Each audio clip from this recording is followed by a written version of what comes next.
Hello everyone, my name is David Kiernan and I work within the provider development team at NCFE. And today's webinar is about digital skills, why they're important, and how they can be embedded into your curriculum. Now this webinar will have a focus and use examples specifically for the level 1/2 technical awards, so those V-Cert qualifications.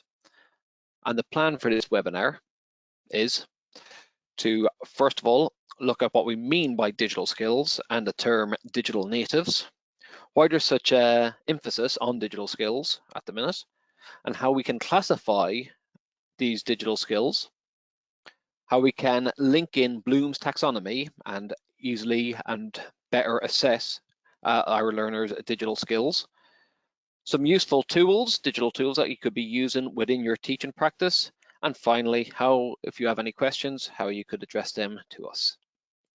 So let us begin, first of all, by looking at digital natives and digital skills, those two key terms, and what we actually mean by them. Well, we begin first with digital native. Now, the term digital native was first coined by Mark Prensky. He is an American educational writer and speaker, and he coined this in 2001 to describe our current learners.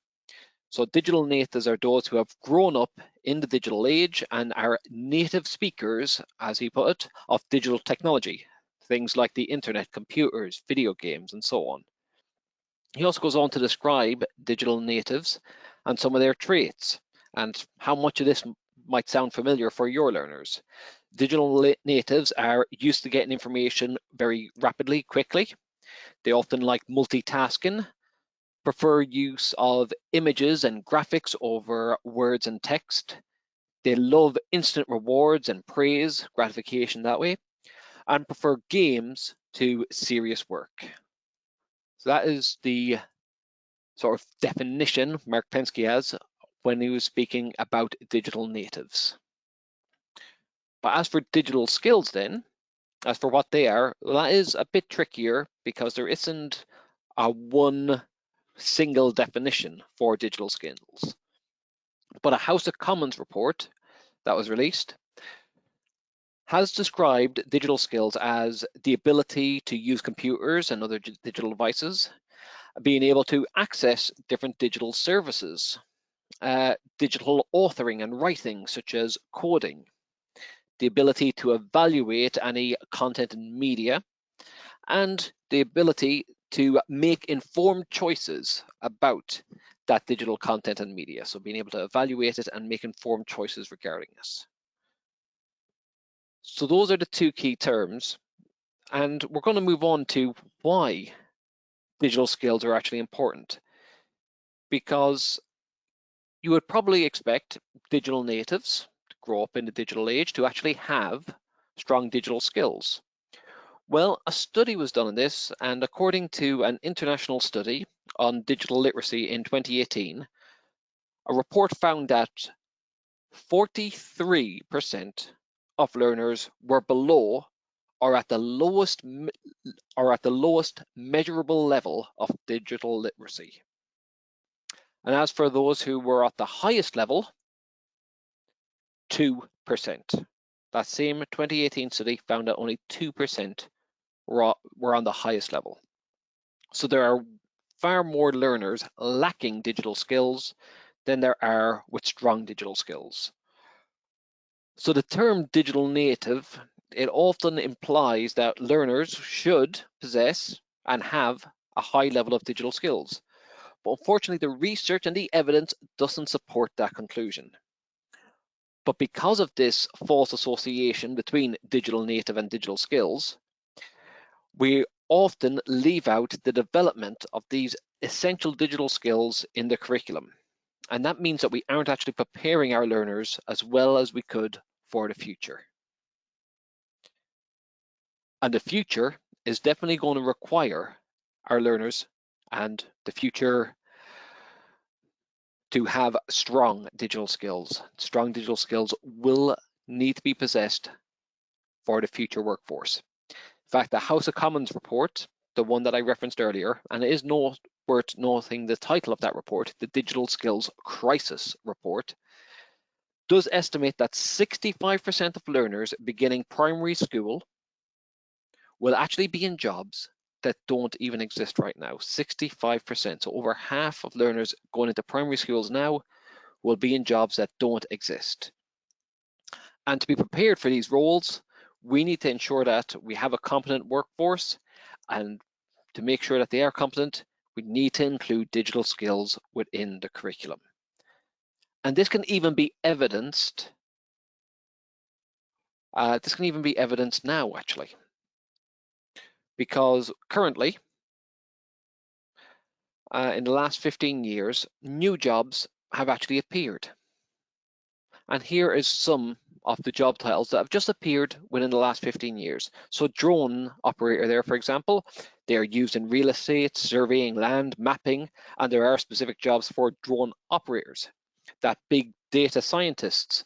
So big data scientists analyze data, gather insights, find trends, uncover solutions to business challenges. Chat boxes are used on some companies' websites where you often see that little chat box there and you type in a question asking if you can help. So chatbot copywriters help produce the personality of those chatbots so that when you are speaking to them, answering a question, it's coming across very natural as if it is a person you're speaking to. Clean car engineers, they specialize in reducing pollution that come from vehicles, as well as, of course, driverless engineers too, ties in with that.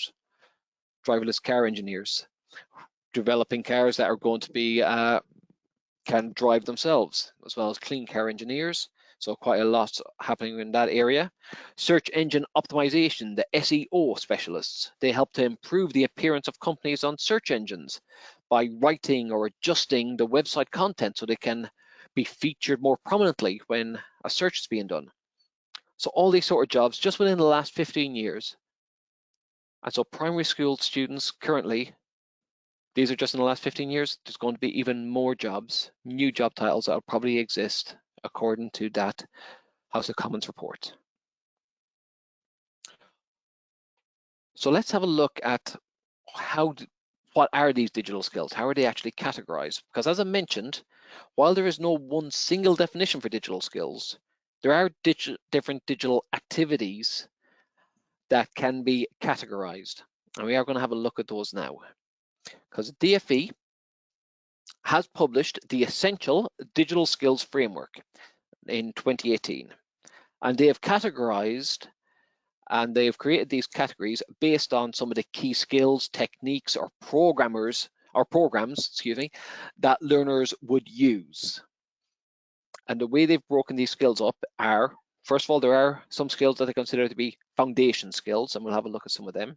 But aside from that, the 5 key categories where similar techniques and skills or programs might be used are communicating, the handling of digital information and content, transacting, problem solving, and one of the important ones which sort of links into all of the others, being safe and legal online. So that links into all those other categories there. So if we were to have a look at how some of these activities break down, and again, the source there, the Essential Digital Skills Framework, is where you can find this information. Activities that are considered skills that are considered foundation skills are things like turning devices on, setting up passwords, connecting to Wi-Fi. So some of the essential foundation skills is what they are considered. Communication skills are things like posting messages on or media, using texts and presentation software, using emails, all those things where you're communicating in some form. Handling information and content are activities like browsing the internet, storage systems like cloud storage or even hard drive systems, determining the reliability of information and content that they see. So that's where for that category. For transacting, that does include, as you might imagine, things like banking, paying online for different things, but also transacting does include things like completing online forms, where you may have to fill in details. Let's say if you're searching for the best car insurance and having to fill in details on there, that is considered transacting as well. Problem solving can be searching the internet for particular help, using chat boxes on websites, or accessing Frequently, the FAQ docs, frequently asked question documents on websites, tutorials, forums, those sorts of things if you need to try and find help with a certain problem. And being safe and legal, such an important one to help protect learners from accessing insecure websites, using the privacy settings on social media, looking for and making sure that additional authentication is being used for accounts, like the two-step factor authentication, where many of you might experience this now. If you log into something, you also get a text message sent to your phone with a code that you have to put in for an extra step in security. So these are the sort of categories and how they're broken up. And what we're going to do is look at how some of these activities, and we can link them with Bloom's taxonomy, and how we can use that as well to help create activities that can help our learners develop their digital skills and become much stronger and much more digitally capable. Now, I'd imagine many of you are familiar with Bloom's taxonomy, with lower order thinking skills, such as remembering there at the bottom. And we have our higher order thinking skills, like evaluating and creating, up at the top. Now, we can link different digital skills to these verbs as well. And we are actually able to design teaching activities as well to incorporate them. So that would make it easier to assess what level learners might be on if we have certain digital activities linked to the Bloom's taxonomy verbs. And you can see some of them there. Remembering could just be in terms of searching, bookmarking pages, up to creating, podcasting, videocasting, and so on. So we see some of the digital keywords linked to those Bloom's taxonomy verbs. Now here are some simple digital skills tasks, and many of you may have used, and most might have used some of these different examples I have on there, and most of these examples are adaptable to pretty much any curriculum area. Now, I did say I want to focus on the level 1/2 V-Certs, so you could, for that first example, produce a presentation on the respiratory system for like the health and fitness technical award. For performance skills, that one about research and compare 3 websites. So why not have that about the 3 union websites that's mentioned in the specification, Equity Musicians Union and the Broadcasting, Entertainment, Communications and Theatre Union. For business and enterprise, that next example, it could be looking up, I don't know, the cost of a pizza from local companies, then using an Excel spreadsheet to produce a bar chart. The next one there, could be producing a Word document with the pros and cons of using different materials and techniques like painting, photography, and sculpture in the production of artwork. And last example there for engineering could be about creating and sharing a Google Doc with a table summarizing the different engineering disciplines like mechanical, aerospace, and civil engineering. So these are tasks you might normally ask them to do, produce work like that, but just putting in a little digital aspect. It's like that engineering one I mentioned, instead of just having them write out or do a poster or a leaflet summarizing those, summarizing the different engineering disciplines, make it a digital. Little short techniques that could be used. But we can actually, as I did mention about Bloom's taxonomy, we could even make this more structured by putting these different activities based on Bloom's activities into certain groups. So in remembering and understanding, we have that searching and bookmarking, applying and analyzing, where they have to share a Google Docs, which website's more reliable, evaluating, creating, making presentations and recording them. So what I'm going to do is I'm going to talk through this just in a bit more detail. So here is one piece of classwork, an entire piece of classwork or homework that could be issued to your learners. So for example, the remembering/understanding. So research websites and summarize your findings in a Google Doc for those lower order thinking skills. Something as straightforward as that. And then moving on to the next level, to add to that, have your learners explain which website's more reliable. and share that Google Doc with you. And then for the third level, evaluating and creating, they need to use their research that they did in the Google Doc and produce a presentation with that research, and then record their presentation using some screen capture technology. And you could even add to this, they have to create like an evaluation matrix to show how they considered the reliability of the websites. For example, was it a government website, university website, or some other trusted institute? Are the information sources on the website included? Are links on the website working? And when was the web page last updated? So that could be really strongly there in the evaluation section. And all of that could just be one piece of work, but it's broken up into those different levels. So we've got our lower order thinking skills right up to the higher order thinking skills.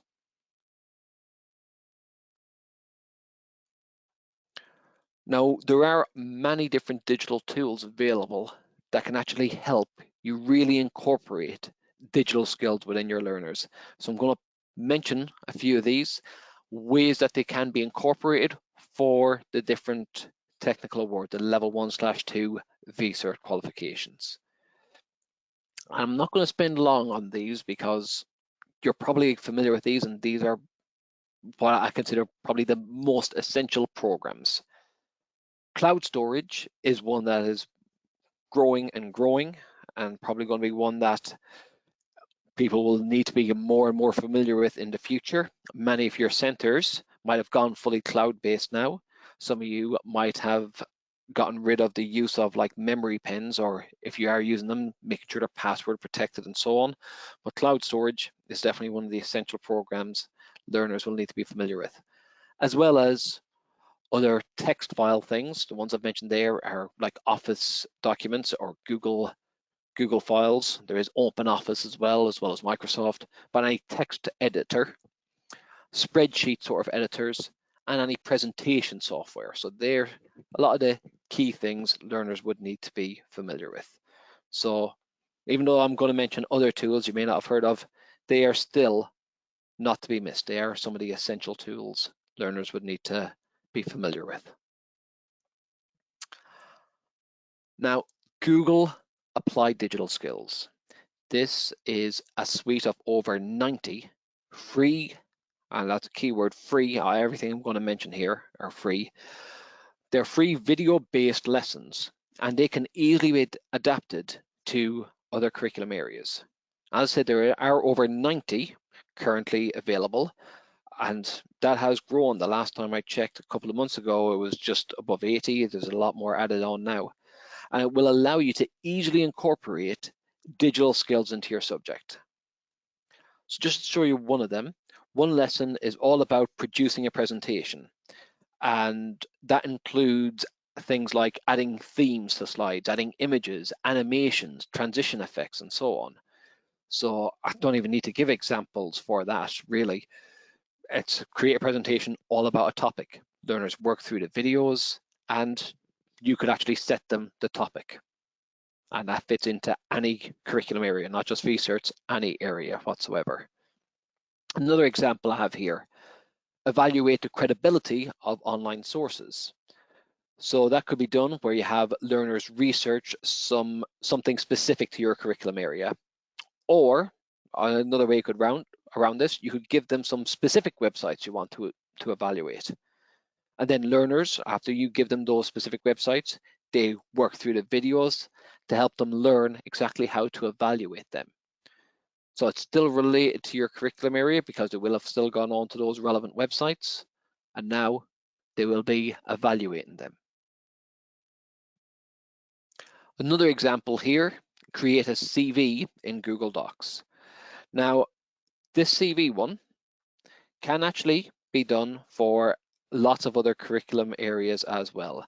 The most obvious one would be business and enterprise, for our level 1/2 technical award in business and enterprise. But why not just adapt it so the focus is on what might the CV of the communications engineer look like? What sort of qualifications, skills might they actually have on there? So learners have to do one for an imaginary communications engineer. Or what about write the CV of a particular artist? like Salvador Dali for art and design. Or in terms of performance skills, writing the CV of a particular singer or a specific named singer or just a general singer or another type of performer. Athlete for health and fitness. Or again, as I said, for business and enterprise, creating their own CV, or for a particular entrepreneur that you want them to research and produce a CV for. So that's just 3 examples from their 90 plus lessons available. And because they are all video based, learners are able to work through them at their own pace, revisit videos, rewind bits if they actually need to. And it could be done in terms of class or set as homework. So it's quite good, quite adaptable, and ready to use ones there. Sticking with Google for now, I'm going to speak about Google Forms. Now, certain research, and I will let you know specifically the research I'm talking about, but research has shown that learner-generated questions can have a positive impact on their performance and their actual connection to the material. So it is one of those active learning techniques. Now, because I'm going to list quite a few sources of research that mentions about learner-generated questions, I will put them on the end rather than what I previously have been doing, putting the little source at the bottom of the slide. I'm going to put them on the final slide so you can go away and look at them if you wish. And one way of having learner-generated questions can be through Google Forms. So when you start a new form, you can choose what type of question it's going to be, or what type of option from multiple choice, whether it's checkbox, drop-down menu, and so on. As you can see right here where it gives those options, you choose which it's going to be. Then, if you click on the settings icon, the gear icon, the learners will be able to choose to actually make it a quiz. And as well as that, they'll be able to, there's other options available there, whether the user will actually see the result immediately or later, whether you can see the correct answer, and so on, different things like that. So if this was being used for health and fitness, for example, then what you could do is you can instruct learners maybe to leave feedback for the chosen answers. So if they're doing one in the skeletal system, they're putting in a multiple choice question, and you want them to leave feedback, they would just have to click on the add answer feedback section there. And when to do this, you could, again, depending on what instruction you give them, feedback can be left for correct answers and incorrect answers. So again, linking in another skill here, why not, you could have learners include links to websites.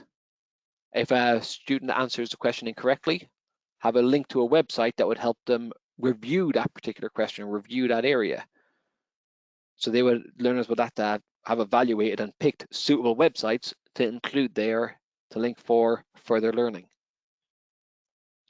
And again, so that is increasing the number of digital skills the learners are using, because we'll have to be able to make sure that they are choosing and selecting reliable websites. So that example there, as I mentioned, for health and fitness, but it could be used in many of the other subject areas too. Insert learning, I'm going to talk about this in terms of art and design. It is a Chrome extension, and that can allow you to insert content onto any web page and actually share this with your learners. Now you can highlight text on there, add questions, pop in discussion boxes, post-it notes, and so much more. So let's say for art and design, you could add boxes under certain pictures for discussion, where learners might have to discuss about color, form, space, and texture within a picture. So this is part of their communication, being able to post responses on websites, just ticking that box in terms of one of the key digital skills.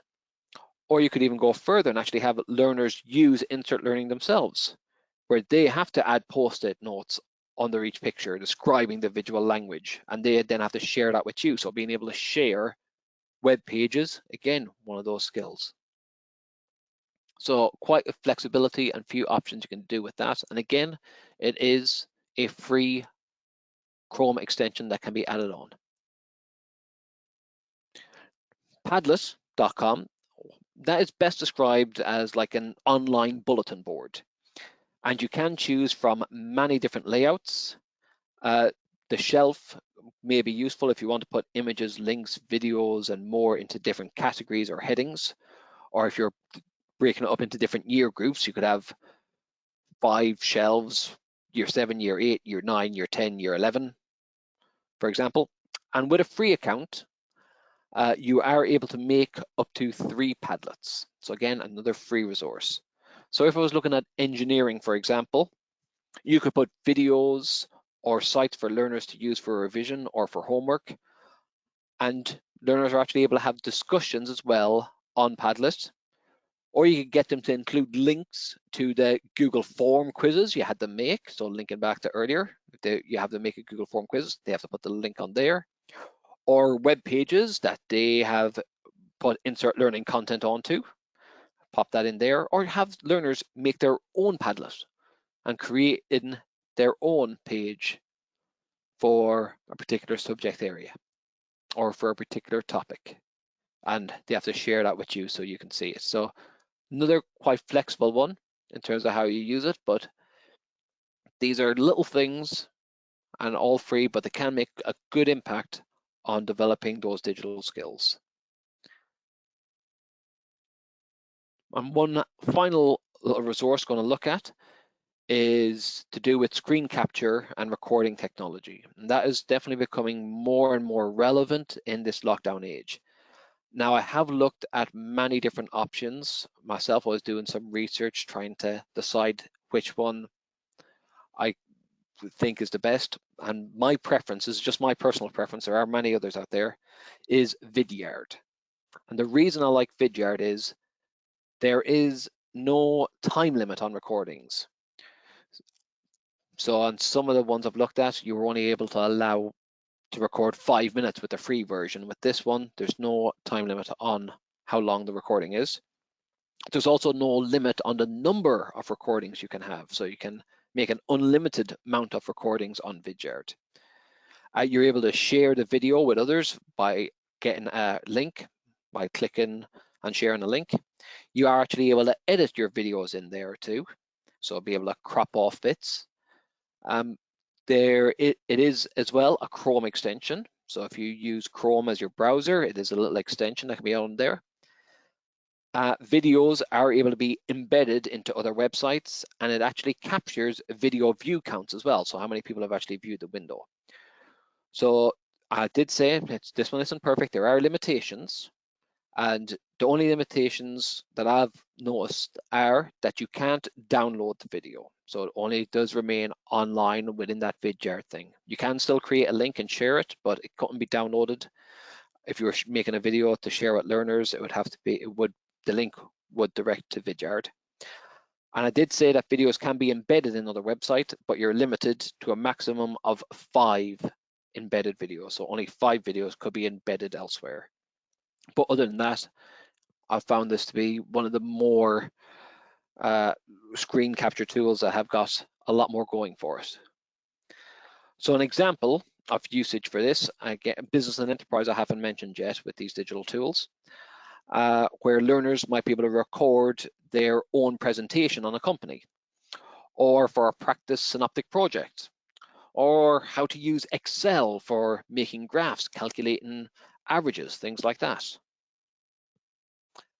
And this video can then be shared with others via a link, like I said. So it could be copied. If they get that link, they could copy it into their Padlet site as part of their homework or share it with you that way. Or, as I said, embed it on another website, but that is the limitation with that one.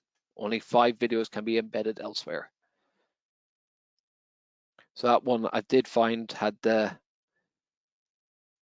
more options in terms of the free version than a lot of the other video capture software or programs I've noticed.